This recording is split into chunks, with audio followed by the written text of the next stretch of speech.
Hodnotové zakotvenie versus progresívne chameleónstvo. Čo dnes definuje skutočného štátnika? Je to schopnosť stať sa pevne ako skala, keď fúka ten najsilnejší vietor a obhájiť pravdu, aj keď je to nepohodlné. Robert Fico počas svojej cesty do Moskvy ukázal, čo znamená byť hodnotovo ukotveným politikom. Kým liberálne elity tancujú tak ako v Bruseli či Washingtone pískajú, slovenský premiér sa šiel skloniť pred pamiatkou, ktorá je pre náš národ taká posvätná. Šiel položiť kvety k hrobu neznámeho vojaka Červenej armády. Pretože historická pravda nepodlieha momentálnej politickej móde.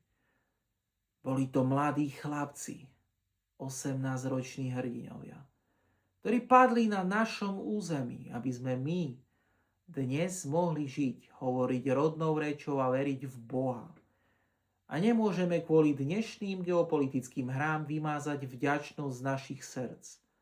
Tam boli chlapci, ktorí ženu neovoňali a boli pozabíjani. A my z toho stále robíme nejakú politiku. Pýta sa Fico s čistým svedomím.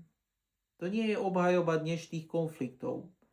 To je hlboká úcta k histórii, ktorú nám niekto neukradne. A teraz to bije do očí.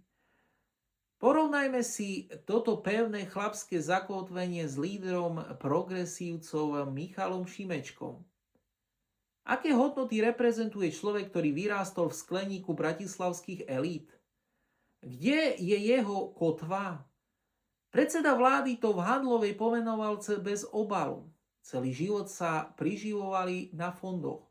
Celá rodina to je spôsob ich života. To je ten najväčší kontrast dnešných dní.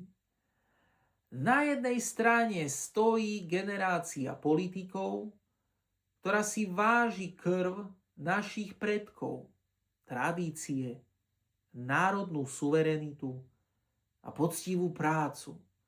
A na druhej strane stojí nová kasta ľudí bez identity, hodnotoví chameleóni, ktorí nevedia, čo je to rešpekt k dejinám, pretože ich svet sa začína a končí pri písaní projektov pre štátom dotované mimovládky. Slovensko dnes vidí jasný rozdiel medzi tými, ktorí pre našu vlast dýchajú, a tými, ktorí z nej chcú len profitovať. Akú stranu si vyberáte vy, drahí priatelia? Ľavicu alebo pravicu? Čo si o tomto myslíte?